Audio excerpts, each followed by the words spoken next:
ओम शांति। 21/2/2025 के साकार अनमोल धारणा युक्त ईश्वरीय महावाक्य हैं।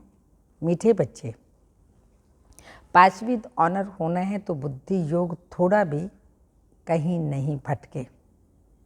एक बात की याद रहे, देह को याद करने वाले ऊंच पद पा नहीं सकते। क्वेश्चन, सबसे ऊंची मंजिल कौन सी है? आंसर, आत्मा जीते जी मरकर एक बाप की बने और कोई याद ना आए, देही अभिमान बिल्कुल छूट जाए, यही है ऊंची मंजिल। निरंतर देही अभिमानी अवस्था बन जाए, यह है बड़ी मंजिल। इसी से कर्मातीत अवस्था को प्राप्त करेंगे। गीत तू प्यार का सागर है। ओम शांति। अब यह गीत भी रॉन्ग है। प्यार के बदले होना चाहिए ज्ञान का सागर है। प्यार का कोई लोटा नहीं होता है, लोटा गंगा जल आदि का होता है। तो यह है भक्ति मार्ग की महिमा। यह है रॉन्ग और वह है राइट। लोटा गंगा जल आदि का होता है, तो यह भी भक्ति की महिमा है। यह रॉन्ग है और वह राइट। तो बाप पहले पहले प्यार का सागर तो है, लेकिन पहले पहले है ज्ञान का सागर। बच्चों में थोड़ा भी ज्ञान है तो बहुत ऊंच पद प्राप्त करते हैं। बच्चे जानते हैं। अब इस ज्ञान इस समय हम बरोबर चैतन्य दिल वाला मंदिर के भांति है। वह जड़ दिल वाला मंदिर और यह है चैतन्य दिल वाला। ये भी वंडर है ना। जहाँ जड़ यादगार है वहाँ तुम चैतन्य आकर के बैठे हो, परंतु मनुष्य कुछ समझते थोड़ी हैं। आगे चल कर के समझेंगे कि बरोबर यह गॉड फादरली यूनिवर्सिटी है। यहाँ भगवान पढ़ाते हैं। इससे बड़ी यूनिवर्सिटी और कोई हो न सके। और यह भी समझेंगे, यह तो बरोबर चैतन्य दिलवाड़ा मंदिर है। यह दिलवाड़ा मंदिर तुम्हारा एक्यूरेट यादगार है। ऊपर छत में सूर्यवंशी चंद्रवंशी हैं, नीचे आदिदेव आदिदेवी और बच्चे बैठे हैं। इनका नाम है ब्रह्मा, फिर सरस्वती, ब्रह्मा की बेटी। प्रजापिता ब्रह्मा है तो जरूर गोप गोपियाँ भी होंगे ना। वह जड़ चित्र है जो पास्ट होकर गए हैं। उन्हों के फिर चित्र भी बने हुए हैं। कोई मरता है तो झट उनका चित्र बना देते हैं। उनकी पोजीशन बायोग्राफी का पता है ही नहीं। ऑक्यूपेशन नहीं लिखे तो वह चित्र कोई काम का ना रहे। मालूम पड़ता है फलाने ने यह कर्तव्य किया। अब यह जो देवताओं के मंदिर हैं, उन्हों के ऑक्यूपेशन बायोग्राफी का किसी को भी पता नहीं है। तो ऊंचते ऊंच शिव बाबा को कोई भी नहीं जानते। इस समय तुम बच्चे सबकी बायोग्राफी को जानते हो। मुख्य कौन कौन होकर के गए हैं, जिन्हों को पूछते हैं, ऊंचते ऊंच है भगवान। शिवरात्रि भी मनाते हैं तो जरूर उनका अवतरण हुआ, परंतु कब हुआ, उसने क्या आकर के किया, यह किसी को भी पता नहीं है। शिव के साथ है ही ब्रह्मा। आदिदेव और आदिदेवी कौन हैं? उन्हों को इतनी भुजाएं क्यों दी हैं? क्योंकि वृद्धि होती है ना। प्रजापिता ब्रह्मा से कितनी वृद्धि होती है। ब्रह्मा के लिए कहते हैं 100 भुजाएं, 1000 भुजाओं वाला। विष्णु व शंकर के लिए इतनी भुजाएं नहीं कहेंगे। ब्रह्मा के लिए क्यों कहते हैं? क्योंकि ब्रह्मा के बच्चे सहयोग को भुजाएं कहते हैं। हम सभी ब्राह्मण बच्चे जो सभी सत्य की दैवी सृष्टि की स्थापना करने में सहयोगी है, तो इसलिए ब्रह्मा को 100,000 भुजाएं दिखाई, लेकिन बाबा की तो करोड़ों भुजाएं हैं जो ईश्वरीय विश्वविद्यालय में आकर के पढ़ाई पढ़ कर के औरों को पढ़ाते हैं, स्वर्ग की स्थापना कर रहे हैं। ब्रह्मा परंतु अर्थ थोड़ी समझते हैं। हाँ, 1000 भुजाओं वाला ब्रह्मा परंतु अर्थ थोड़ी समझते हैं। अब तुम प्रैक्टिकल में देखो ब्रह्मा की कितनी भुजाएं हैं। ये बेहद की भुजाएं हैं। लाखों करोड़ों बच्चे हैं शिव बाबा के, जो ब्रह्मा द्वारा बाबा ने अडॉप्ट किए। प्रजापिता ब्रह्मा को तो सब मानते हैं, परंतु ऑक्यूपेशन को नहीं जानते। आत्मा की तो बाहें नहीं होती, बाहें शरीर की होती हैं। इतनी करोड़ों ब्रदर्स हैं, तो उन्हों की बुझाई कितनी हुई। परंतु पहले जब कोई पूरी रीति ज्ञान को समझ जाए तब मैं ये बातें सुनाता हूँ। तो पहली मुख्य बात, एक, बाप कहते हैं मुझे याद करो और वर्षे को याद करो, फिर ज्ञान सागर भी गाया हुआ है। कितनी अथाह पॉइंट्स सुनाते हैं, इतनी सब पॉइंट्स तो याद रह भी ना सके, सार बुद्धि में रह जाता है, पिछाड़ी में तंत आ जाता है, मन मना भव। ज्ञान का सागर श्री कृष्ण को नहीं कहेंगे, वह है रचना। रचता एक ही बाप है, बाप ही सबको वर्षा देंगे, फिर घर ले जाएंगे। बाप का तथा आत्माओं का घर है साइलेंस होम। विष्णुपुरी को बाप का घर नहीं कहेंगे, घर है मूल वतन, जहाँ आत्माएं रहती हैं। ये सब बातें सेंसिबल बच्चे ही धारण कर सकते हैं। इतना सारा ज्ञान कोई की बुद्धि में याद रह न सके, ना इतने कागज़ लिख सकते हैं। ये मुरलियाँ भी सबकी सब इकट्ठी करते जाएं तो इस सारे हॉल से भी जास्ती हो जाएं। इस पढ़ाई में भी कितनी ढेर किताब होती हैं। बाबा ने कहा उस पढ़ाई में भी कितनी ढेर किताबें होती हैं। इम्तिहान पास कर लिया, फिर तंत्र बुद्धि में बैठ जाता है।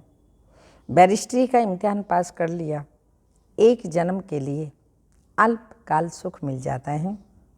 वह है जिस्मानी कमाई, तुमको तो यह बाप अविनाशी कमाई कराते हैं भविष्य के लिए। बाकी जो भी गुरु गोसाई आदि हैं वो सब विनाशी कमाई कराते हैं, विनाश के नज़दीक आते जाते हैं, कमाई कम होती जाती है।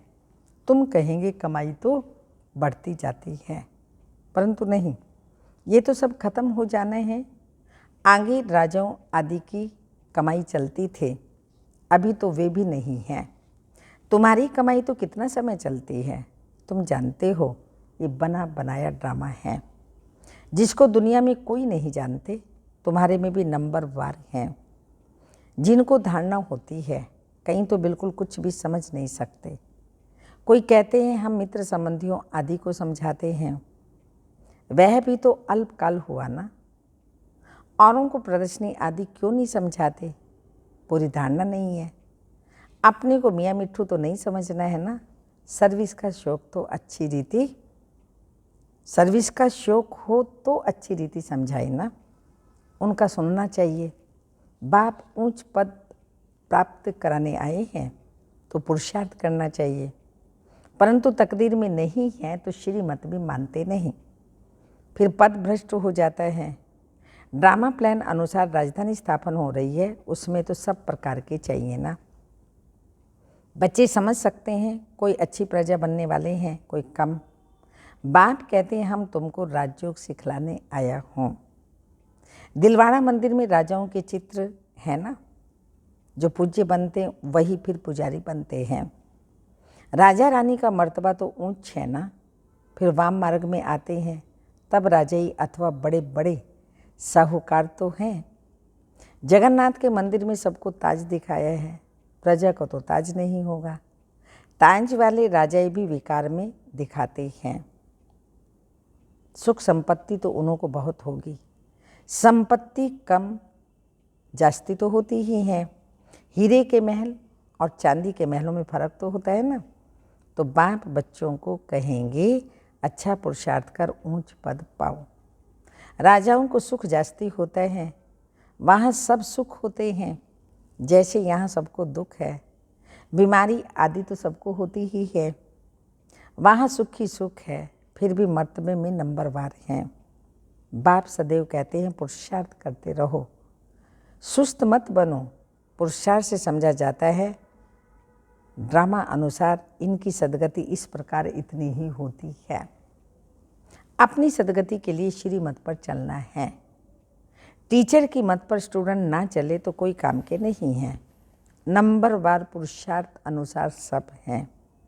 अगर कोई कहते हैं हम यह नहीं कर सकेंगे तो बाकी क्या सीखेंगे?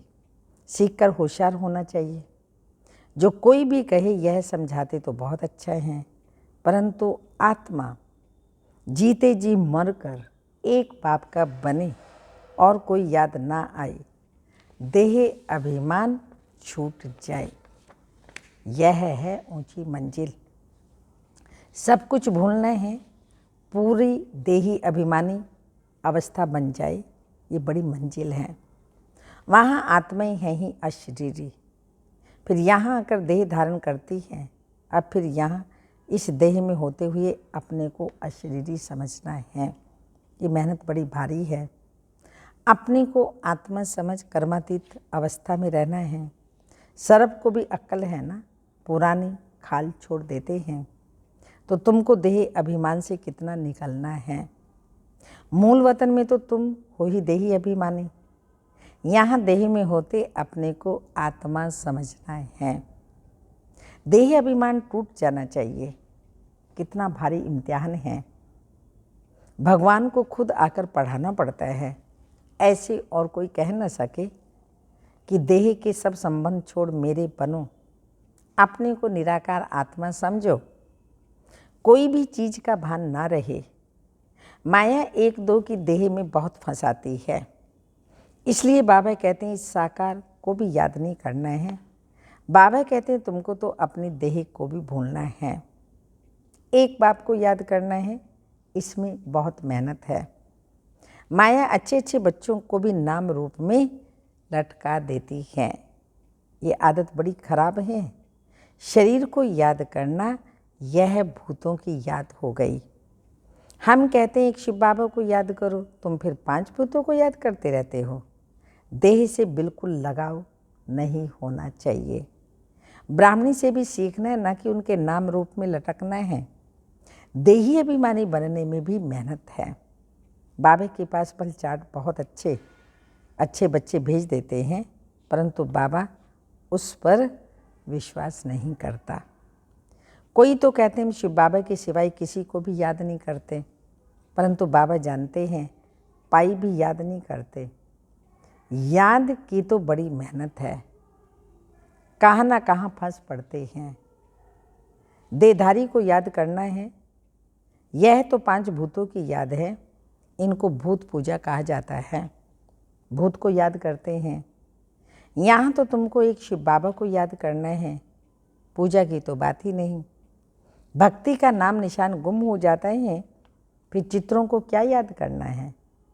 वह भी मिट्टी के बने हुए हैं। बाप कहते हैं यह भी ड्रामा में नोंद है। अब फिर तुमको पुजारी से पूज्य बनाता हूँ। कोई भी शरीर को याद नहीं करना है सिवाय एक बाप के। आत्मा जब पावन बन जाएगी तो फिर शरीर भी पावन मिलेगा। अभी तो ये शरीर पावन नहीं है। पहले आत्मा जब सतो प्रधान से सतो रजो तमो में आती है तो शरीर भी उस अनुसार ही मिलता है। अभी तुम्हारी आत्मा पावन बन जाएगी, लेकिन शरीर अभी पावन नहीं होगा। ये समझने की बातें हैं। ये पॉइंट्स भी उनकी बुद्धि में बैठेगी जो अच्छी रीति समझकर समझाते रहते हैं। सतो प्रधान आत्मा को बनना है। बाप को याद करने की बड़ी मेहनत है। कईयों को तो जरा भी याद नहीं रहती। पास विद ऑनर बनने के लिए बुद्धि योग थोड़ा भी कहाँ ना भटके। एक बाप की ही याद रहे, परंतु बच्चों का बुद्धि योग भटकता रहता है। जितना बहुतों को आप समान बनाएंगे उतना ही पद मिलेगा। देह को याद करने वाले कभी ऊंच पद पा न सकें। यहाँ तो पास विद ऑनर होना है। मेहनत बिगर यह पद कैसे मिलेगा। तो देह को याद करने वाले कोई पुरुषार्थी, देह को याद करने वाले कोई पुरुषार्थ नहीं कर सकते। बाप कहते हैं पुरुषार्थ करने वालों को फॉलो करो। ये भी पुरुषार्थी है ना। ये बड़ा विचित्र ज्ञान है। दुनिया में किसी को भी पता नहीं है, किसी की भी बुद्धि में नहीं बैठेगा कि आत्मा की चेंज कैसे होती है। ये सारी गुप्त मेहनत है।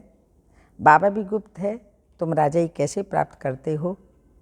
लड़ाई झगड़ा कुछ भी नहीं है, ज्ञान और योग की बात है। हम कोई से लड़ते नहीं हैं। यह तो आत्मा को पवित्र बनाने की मेहनत करनी है। आत्मा जैसे जैसे पतित बनती जाती है तो शरीर भी पतित लेती है, फिर आत्मा को पावन बनकर जाना है। बहुत मेहनत है। बाबा समझ सकते हैं कौन कौन पुरुषार्थ करते हैं। यह शिव बाबा का भंडारा है। शिव बाबा के भंडारे में तुम सर्विस करते हो। सर्विस नहीं करेंगे तो पाई पैसे का पद जरूर जाकर के पाएंगे। बाप के पास सर्विस के लिए आए और सर्विस नहीं की तो क्या पद मिलेगा? ये राजधानी स्थापन हो रही है, इसमें नौकर चाकर आदि सब बनेंगे ना।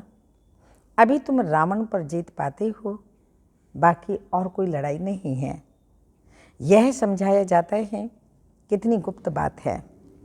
योग बल से विश्व की बादशाही तुम लेते हो। तुम जानते हो हम अपने शांति धाम के रहने वाले हैं।